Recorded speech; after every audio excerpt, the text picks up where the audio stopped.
Bien, la profesora Magdalena Broquetas va a hacer su ponencia a 50 años del golpe de Estado, un balance histórico e historiográfico.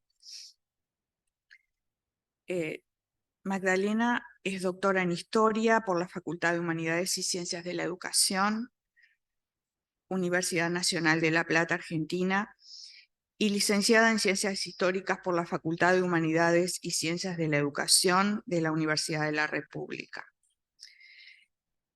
Investiga y enseña en la Universidad de la República, donde se desempeña como profesora agregada del Departamento de Historia del Uruguay. Entre sus publicaciones se destacan los 2 tomos de fotografía en Uruguay, Historia y Usos Sociales, libros en los que es coordinadora y coautora.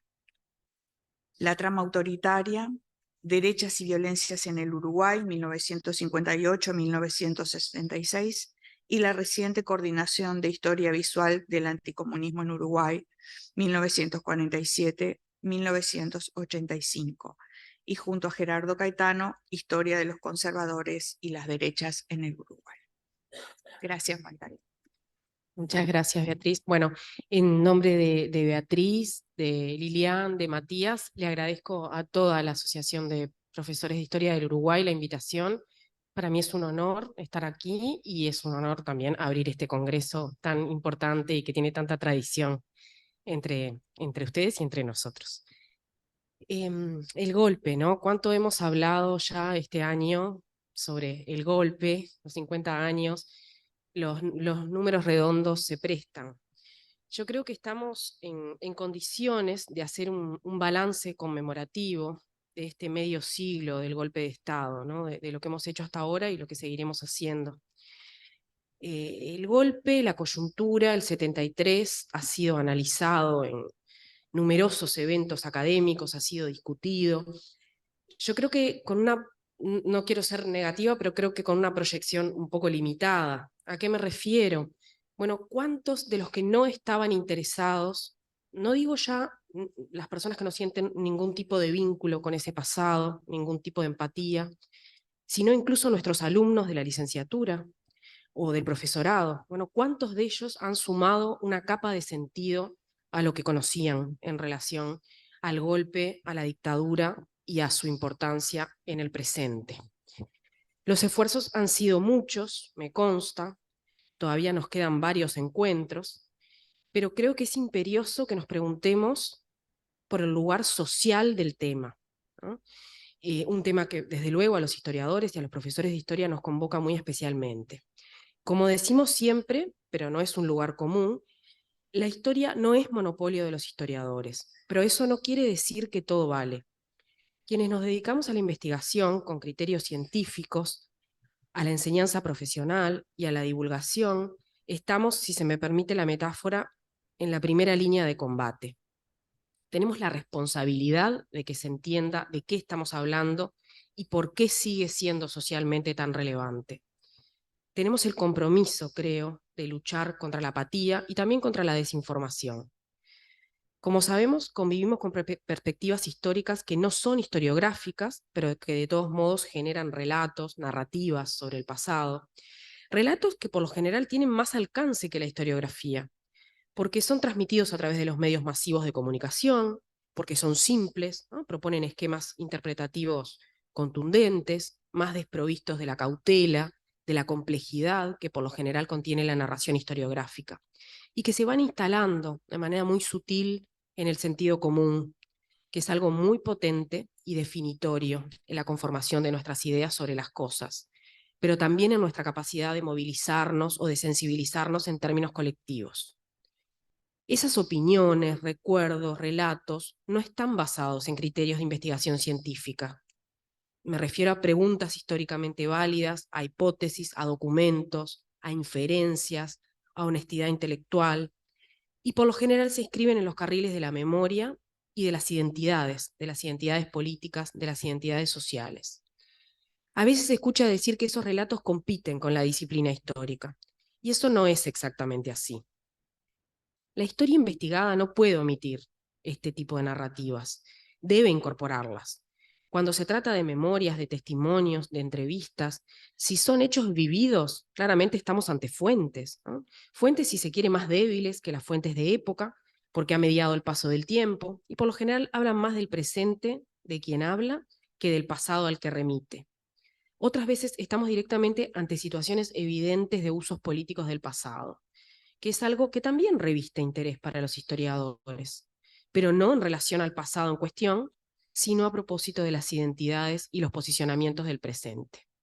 En síntesis, no son relatos o informaciones que deban desecharse, pero no pueden ser adoptadas como versiones, porque ese término está equivocado. Si partimos entonces de la importancia, ¿no?, como vengo diciendo, del evento recordado y su lugar social, yo creo que lo primero que tenemos que preguntarnos es cuál ha sido el lugar del golpe en la agenda pública. ¿Cuáles han sido los ejes de discusión pública este año, ¿no? ¿Hubo esfera pública involucrada en la conmemoración? En estos días, los colegas chilenos, que están en plena efervescencia conmemorativa, dicen que allí la discusión ha sido durísima y ha estado muy polarizada. Aquí, por el contrario, parece haber pasado más desapercibido. Hubo algunas iniciativas editoriales para dar otras versiones, revelar informaciones que supuestamente el mainstream historiográfico y la izquierda oculta, pero fueron realmente iniciativas periféricas que circularon más en los espacios de las redes sociales. A nivel político y del gobierno, parece haber predominado el silencio o cierta ignorancia en torno al tema. El presidente ofreció una conferencia de prensa con los expresidentes de la democracia. Se hizo un acto protocolar en el Parlamento, una sesión que presidió la vicepresidenta de la República en la víspera del 27 de junio, evocando la sesión última de ese cuerpo en 1973, en la que se escucharon 3 discursos de época correspondientes a legisladores del Partido Nacional, del Partido Colorado y del Frente Amplio. Discursos de época, el del Frente Amplio nos presenta un problema como fuente porque ni siquiera era un discurso de época, fue recreado con inteligencia artificial. Al día siguiente, en la Asamblea General, algunos legisladores tomaron la palabra. Afuera, en los alrededores del Palacio, organizaciones sociales convocaron a una vigilia por la democracia, ¿no?, una acción performática que apuntaba a que el nunca más terrorismo de Estado se asociara inmediatamente con el cuidado de la calidad de la democracia. En la convocatoria también se mencionaba la huelga general que siguió al decreto de Bordaberry. El año anterior, en el Parlamento, se celebró una sesión especial en la Asamblea General para conmemorar los 50 años del estado de guerra interno. Esto fue a pedido de la extrema derecha. Me parece, por eso quise hacer este recuento, que en el caso uruguayo, incluso mucho más que en los países de la región, es muy importante la actitud del Estado y de los gobernantes en esta conmemoración. Porque lo que tuvimos en Uruguay fue un autogolpe. El presidente, de hecho, devino en presidente de facto. Y porque fue el Parlamento, la institución, que legitimó la existencia de una guerra irregular, sin que hubiera declaraciones formales de guerra, y por lo tanto sin respetar las convenciones internacionales de protección de víctimas de guerra. Es decir, cuando se da el golpe de Estado en Uruguay, el 27 de junio del 73, ya llevamos un buen trecho recorrido en el que un gobierno electo democráticamente, me refiero a la legitimidad de origen, ha incurrido en actos ilegales e inconstitucionales. Este hecho pasó, a mi juicio, totalmente desapercibido en las conmemoraciones de impacto público. Asistimos a estas verdaderas odas formales a la democracia, pero no se aprovechó en términos políticos y sociales la conmemoración para una mejor comprensión de lo ocurrido ese 27 de junio de 1973. Eso en un contexto regional tan convulsionado como el que estamos viviendo. Es más, en la órbita estatal y gubernamental, la explicación sobre el golpe y sus causas se mantuvo en el carril que adoptó en los primeros años de la posdictadura, cuando la discusión se trasladó del 73 al 68. Y en lugar de enfatizar en la responsabilidad del Estado y de los gobernantes, se culpabilizó a algunos sectores de la sociedad. Vayamos a la historiografía. La historiografía sobre Uruguay lleva varias décadas intentando explicar el golpe y el proceso previo, desde diversos marcos teóricos, renovando las preguntas, renovando las miradas, y acrecentando de manera progresiva el universo de fuentes que informan sobre esa coyuntura, ¿no? Las primeras explicaciones fueron prácticamente contemporáneas a los procesos dictatoriales, y desde entonces ha habido esfuerzos interdisciplinarios por explicar la crisis de la democracia y el golpe de Estado. Se formularon explicaciones más estructurales, en general explicaciones muy generales, que no daban cuenta de la especificidad de los fenómenos nacionales, explicaciones desde los marcos de la teoría marxista, que veían la política desde la lucha de clases, también con frecuencia muchas veces perdiendo el margen de opción de los agentes. En ese clima de época y dándole un papel muy interesante y muy novedoso a las percepciones subjetivas de los sujetos, a las emociones, ¿no? Algo que ha vuelto, el politólogo argentino Guillermo O'Donnell propuso la caracterización del Estado burocrático autoritario para el golpe del 66 en Argentina, y desde entonces hubo intentos por adaptar esa interpretación también al caso uruguayo, algo que no es estrictamente equiparable con la Argentina. Por decir algo evidente, la Federación Rural no apoyó el golpe de Estado. Eso deshace muchas teorías, pero que sí puede aplicarse en términos del proyecto de modernización autoritaria.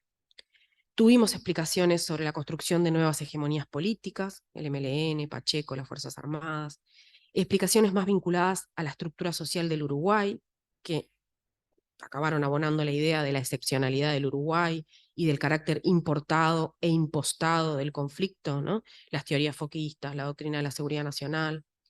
Trabajos que vinieron de la mano con todo lo que fue la literatura sobre las transiciones, también muy estructurales, en los que las responsabilidades se diluyen y se relativiza un poco la agencia de los actores sociales y políticos. Y explicaciones que centraron la mirada en el papel protagónico de las élites partidarias en la caída del régimen, pero sin que esto fuera necesariamente acompañado de una base empírica, sino priorizando más marcos teóricos que como tales son necesarios, pero son muy generales. Hace ya 3 décadas, los trabajos de Álvaro Rico sobre la peculiaridad del caso uruguayo en la región y la lenta transformación del Estado de Derecho en lo que él llamó un Estado policial, creo que representaron un punto de inflexión en los intentos por explicar el periodo del autoritarismo y el golpe. En una reflexión muy rica en términos conceptuales y basada en una reconstrucción del arsenal jurídico y discursivo gubernamental, Rico puso el foco precisamente en esto, en lo que yo me quiero centrar bastante hoy, que es en la particularidad del autogolpe. En Uruguay no hubo una revolución social sofocada. Hubo nada más y nada menos que un golpe de Estado, o como dice Álvaro, una contrarrevolución estatal. No hubo una insubordinación salir a contener. Y no fue un golpe militar, en el que quedaran eximidos de responsabilidades institucionales el sistema político y los sectores gobernantes. Por el contrario, fue un golpe de Estado institucional. Esto es una característica muy peculiar en el contexto regional, en donde sí hubo usurpación exclusiva del poder por parte de los militares, y una característica muy uruguaya. Había ocurrido en los 3 golpes anteriores, desde Cuestas, y de esta manera se garantizaba la continuidad del poder administrativo del Estado. Esta perspectiva que intento enfatizar no pretende en absoluto opacar la movilización social durante los largos años 60 y en particular durante el lustro que precede al golpe. Sin dudas los años 60 fueron, en Uruguay como en la región, de crecimiento y radicalización de las izquierdas, ¿no? A todo nivel, en la arena partidaria, sindical, social. En ningún otro momento de la historia contemporánea del Uruguay, el movimiento popular, sindical, estudiantil y otras vertientes, tuvo tanta fuerza y tanta capacidad de movilización, ni generó tanto temor en las clases dominantes. Son años de crisis estructural, de desmantelamiento de las economías dirigistas, propias del modelo de industrialización por sustitución de importaciones, de intentos por imponer un liberalismo económico que suponía que el costo de la crisis, es decir, la pérdida de poder adquisitivo, el empobrecimiento, recayera en los sectores que vivían de ingresos fijos, en los asalariados, en los pasivos, y que suponía una peor distribución de la riqueza. Son años de utopías y de novedades en las izquierdas, de pasión revolucionaria, de cambios en las clases medias, en las juventudes, en el acceso a la educación secundaria, cambios políticos y sociales que tuvieron una repercusión enorme en el campo cultural, efervescente, contestatario. Pero lo cierto es que fueron también años en los que desde el poder estatal se desplegó con eficacia una serie de prácticas represivas coercitivas y se empleó la violencia de forma masiva. Eso es lo que Rico ha llamado el camino democrático a la dictadura. Un proceso gradual de degeneración de la democracia, de autoritarismo, en el marco de la vigencia de un Estado de Derecho y de un sistema de gobierno democrático republicano. No hubo un asalto al poder por parte de los militares golpistas, como se dio en otros escenarios. No se dio una interrupción inesperada de la legalidad por parte de actores que estaban fuera del sistema político estatal. Ya existía un cogobierno civil-militar desde mediados de febrero, resultado de la negociación del presidente con los mandos militares. Decía también al inicio de esta intervención que me parece fundamental volver sobre la noción de guerra, ¿no? Porque se sigue escuchando hoy en día y es por lo menos problemática. En un trabajo que creo que también tiene mucho para repensar el camino uruguayo al golpe, Hugo Cores hablaba de la agonía del civilismo, ¿no? De esos 16 meses transcurridos entre marzo del 72 y junio del 73, en los que el bloque civil-militar logró derrotar a la guerrilla y combatir con relativo éxito a la izquierda política y sindical. Esa escalada autoritaria fue por iniciativa y con la anuencia del presidente y de los gobernantes. Fue el Parlamento el que aprobó el estado de guerra interno por parte de una amplia mayoría legislativa, la misma que aprobó la Ley 14.068, que es la Ley de Seguridad del Estado, presentada por Dardo Ortiz, Partido Nacional, y Eduardo Paz Aguirre, Partido Colorado. Una ley importantísima en esta historia porque consagró la aplicación de la jurisdicción militar a delitos cometidos por civiles acusados de integrar organizaciones sediciosas, una definición que trasciende ampliamente a las organizaciones guerrilleras. Si se lo mira desde esta óptica, desde la óptica que no se dio una deposición violenta de un gobernante, creo que también es importante reponer dos ideas. El golpe se da al conjunto de la sociedad y el golpe se da a una parte del Estado mismo. Sobre esto último, cabe recordar que el golpe se da para reforzar el poder del Estado sin controles legales y sin pluralidad democrática. Y sobre lo primero, creo que es fundamental retomar esa voluntad de reestructura totalitaria de la sociedad. Esta particularidad es la que explica que cuando se da el golpe el 27 de junio no tengamos un escenario de violencia estatal, como se dio en otros casos contemporáneos, de abierta represión armada. El golpe fue en etapas. Antes del 27 de junio hubo 2 insubordinaciones militares y varios hitos en la escalada autoritaria y en el avance de las Fuerzas Armadas en funciones nuevas. Y fue el resultado de un larguísimo aprendizaje por parte de quienes conducían el Estado, en el que se vigiló a extremos inéditos a la sociedad. Pensemos que la modernización de los servicios de inteligencia se propone en el 63 y se pone en práctica en el 65, y que llevó al límite, traspasándolo, las disposiciones transitorias que recortaban derechos y libertades, mediante las medidas prontas de seguridad, mediante las militarizaciones, la anulación de la justicia ordinaria, medidas que fueron ofreciendo un marco represivo permanente dirigido a toda la población. El 27 de junio de 1973 se puso en marcha otra acción que no tuvo parangón en los golpes vecinos. La CNT convocó una huelga general con trabajo en todo el país. Una huelga que fue acompañada por la Federación de Estudiantes Universitarios del Uruguay, que se extendió hasta el 11 de julio, soportando la represión estatal sumamente eficaz, que en 15 días se expresó en los decretos de ilegalización, en la criminalización de la protesta y en el uso de la fuerza represiva para los desalojos y la dispersión de las manifestaciones públicas. Una huelga de Estado, a la que el Estado también opuso una del arquetipo de trabajador deseable y del sindicalismo permitido. Una huelga de la que se ha rescatado su épica y su importancia, y que deberá ser mejor estudiada, porque nunca quiso ser un hecho simbólico, sino una huelga insurreccional que se vio frustrada, en buena medida porque las izquierdas tenían una visión distorsionada de la interna de las Fuerzas Armadas. No había militares progresistas, no había peronismo posible. ¿Dónde estamos y hacia dónde vamos? En esta última década, decía que empezaba un poco negativa, pero a nivel de la historiografía terminó positiva. En esta última década ha proliferado como nunca antes en la investigación propiamente desde el campo de la historia. Muchas novedades y muchas investigaciones. Se ha optado por objetos de estudio novedosos, que van permitiendo complejizar la coyuntura previa al golpe y van permitiendo conocer mejor y con mayor respaldo empírico los proyectos que se buscaba poner en marcha en esa reestructura totalitaria de la sociedad, en materia sindical, en los distintos niveles de la educación formal, en materia cultural y en la reorganización misma del Estado. Tuvimos también notorios avances en la escala temporal de estudio.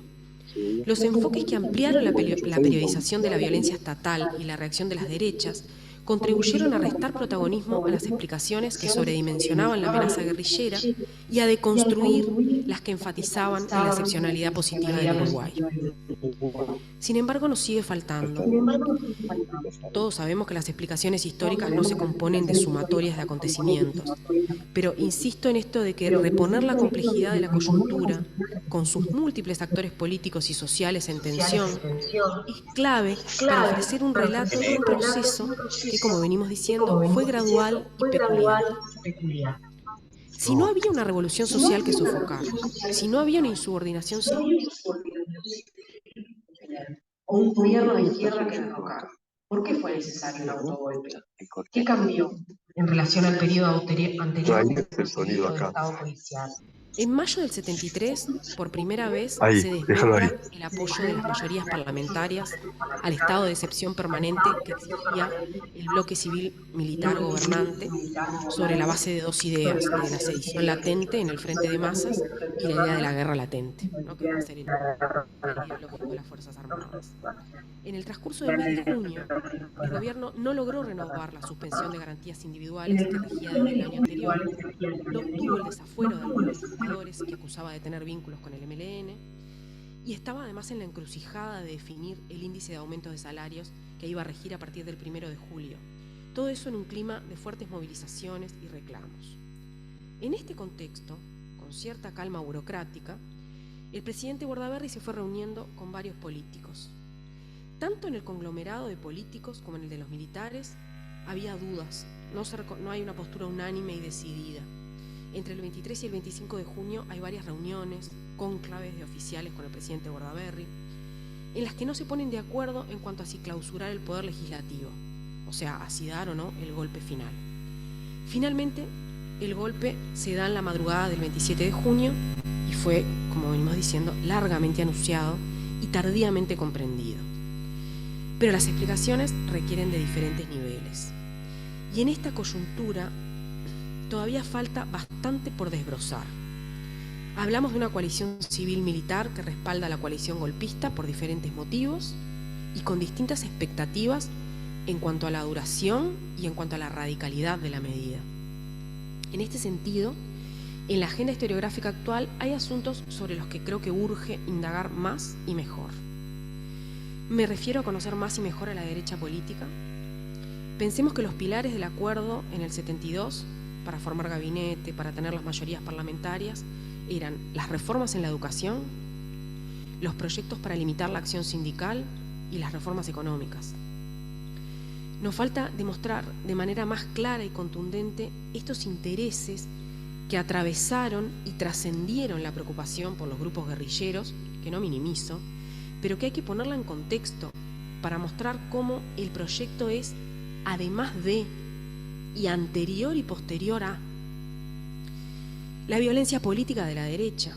Avanzamos mucho en esta última década en el conocimiento de la violencia estatal, pero es clave profundizar en la violencia paraestatal, llamativa por su frecuencia y la impunidad de sus numerosas acciones. Hay que avanzar sobre los grupos que estaban detrás, sus vínculos con los servicios de seguridad del Estado y con las organizaciones de extrema derecha. Las Fuerzas Armadas, sus facciones internas y los vínculos con los políticos de todos los partidos. Hay mucha niebla en torno a esta institución y buena parte de lo que reproducimos lo estamos tomando de testimonios de parte, testimonios que los propios miembros de las Fuerzas Armadas o políticos allegados han ofrecido desde la inmediata restauración democrática. Eso sin poder cruzarlo con otros documentos. Los intereses del frente empresarial. las cámaras de industria, la Cámara de Comercio, la Asociación de Bancos, ¿no? Todos ellos muy preocupados por el rumbo de la política económica y por las libertades sindicales. Los vínculos con los procesos regionales, muy en particular Brasil, durante el periodo previo de los autoritarismos, en el momento del golpe y en la puesta en marcha de los proyectos de reestructura social. Y también avanzar en el conocimiento de los actores de la izquierda política y sindical que protagonizaron la coyuntura. Cierro, ¿no? Estoy convencida de que es en ese cruce de escalas de análisis, en donde se inscribe el golpe en un contexto de autoritarismos regionales, en el marco de la Guerra Fría, pero estudiando muy especialmente sus particularidades locales, abonando empíricamente, con documentos, esa multicausalidad, y en sociales, no solo a los grandes dirigentes que actuaban en esa coyuntura, es que podemos ofrecer una explicación más contundente que yo creo que debe imperiosamente sedimentar en la memoria política de nuestra sociedad, en la memoria pública de nuestra sociedad. Perdón. Gracias.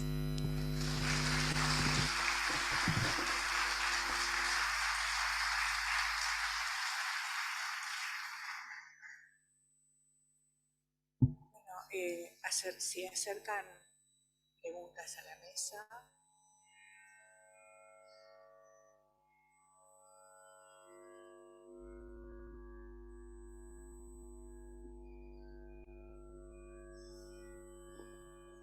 Si no hay preguntas, es que quedaron dormidos o pensando, pero capaz que es válido porque recién empieza. Es que capaz que no hay preguntas.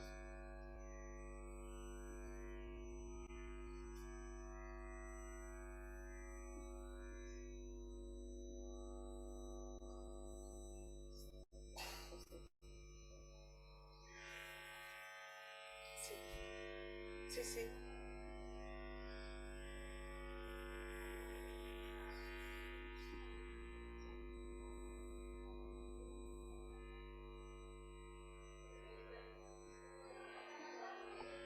Las embajadas, pregunta por las embajadas y qué se ha estudiado. Sí, ha empezado a estudiarse, ya lleva, en primer lugar están todo el esfuerzo de la recopilación y traducción de los informes diplomáticos de distintos cuerpos diplomáticos que ha coordinado Nahum y que se extendió para los 60. Pero también en especial se ha estudiado la perspectiva de la Embajada de Francia, ¿no? Ahora, y desde acá hacia Europa y desde Europa hacia acá. Ahora hay un libro reciente sobre la dictadura uruguaya desde Francia. Se ha estudiado el tema de Brasil, pero el tema de Brasil para el periodo previo, ¿no? Para el periodo de la primera mitad de los 60, en donde aparece tan clara la relevancia de ese embajador, ¿no? de Pío Correa, en donde poco más que levanta el dedo o baja el dedo a momentos en donde hay coyunturas golpistas, pero donde ni Estados Unidos ni Brasil lo encuentra propicio porque no le parece que los golpistas sean aceptables.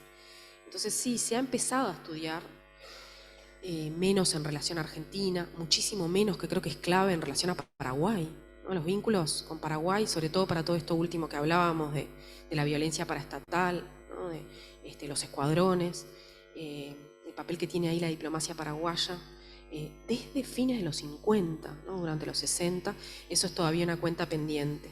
Pero bueno, desde luego lo que primero se estudió y fue sin dudas de lo más relevante es el papel de la diplomacia estadounidense, por lo que fue el apoyo financiero y logístico a la derecha política y a la construcción, ¿no? Como dice Clara Aldrigui, de un sistema represivo en toda América y en Uruguay muy en particular.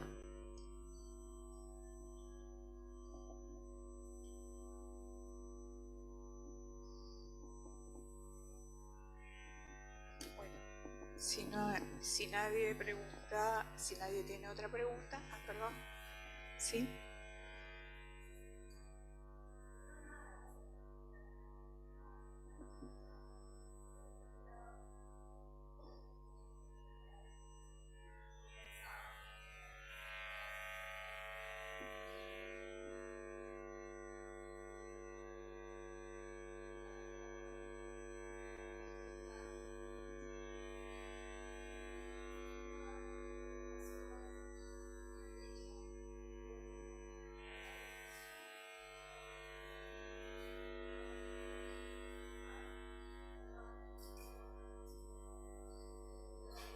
Económica.